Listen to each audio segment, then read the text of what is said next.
एक क्वेश्चन बहुत आता है कॉन्ट्रैक्ट 2 वाले पेपर में। जो बच्चे एलएलबी सेकंड सेमेस्टर के हैं उनको पता होगा ये definition of contract of indemnity. अगर किसी को नहीं पता है तो वो सुन सकता है।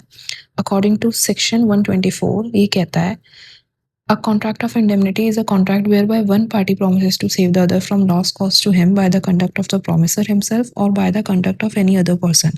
इसका सिंपल शब्दों में मतलब ये है कि अगर मैं प्रॉमिसर हूँ और अगर मेरी वजह से या किसी और के कंडक्ट की वजह से प्रॉमिसी को कोई नुकसान होता है तो उस नुकसान की भरपाई मैं करूँगी। ऐसा कॉन्ट्रैक्ट ऑफ इंडेमनिटी बना के दिया जाता है प्रॉमिसर के द्वारा प्रॉमिसी को, जिसके थ्रू एक कह सकते हैं हम कि प्रॉमिसी श्योर हो जाता है कि हाँ उसको कोई भी लॉस होगा तो वो उसको भरपाई मिल जाएगी उस चीज़ की।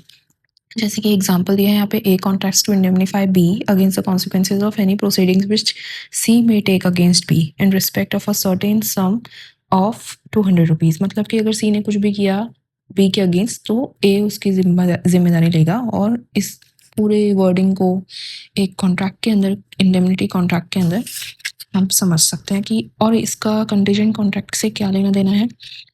कंटीजेंट कॉन्ट्रैक्ट हमने लास्ट अपने सेमेस्टर में पढ़ा था कि कंटीजेंट कॉन्ट्रैक्ट भी कंडीशनल होते हैं। फॉर एग्जांपल किसी कंडीशन के पूरे होने पे या ना होने पे वो कॉन्ट्रैक्ट वैलिड माना जाता है, उससे पहले नहीं।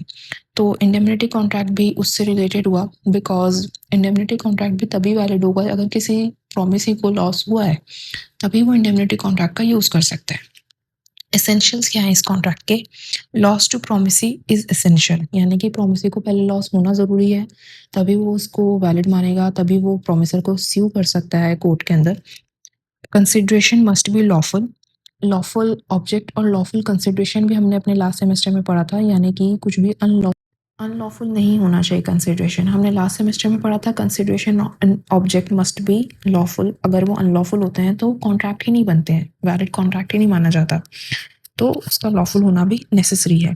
इंडेमनिटी में बी एक्सप्रेस और इम्प्लाइड। एक्सप्रेस मतलब by words in written form, और इम्प्लाइड बाय द कंडक्ट, कि हम समझ सकें कि हाँ ये कॉन्ट्रैक्ट ऑफ इंडेमनिटी ऑलरेडी है, इसके अंदर वर्ड्स या कॉन्ट्रैक्ट वैसे नहीं बना है बोल के, लिख कर इम्प्लाइड है। जैसे कि क्वाजी कॉन्ट्रैक्ट का एक एग्जांपल दिया है इस एक्सप्रेस और इम्प्लाइड वाले फीचर के अंदर, एसेंशियल में हम समझ सकते हैं। क्वाजी कॉन्ट्रैक्ट क्या थे ये भी हमने अपने लास्ट सेमेस्टर में पढ़े थे।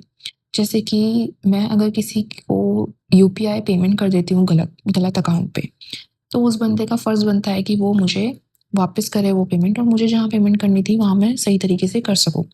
अगर वो नहीं करता है फॉर सपोज़, तो कोर्ट उसको अलाउ करेगा, कोर्ट ये मेक श्योर करेगा कि वो पेमेंट मुझे वापस मिले। तो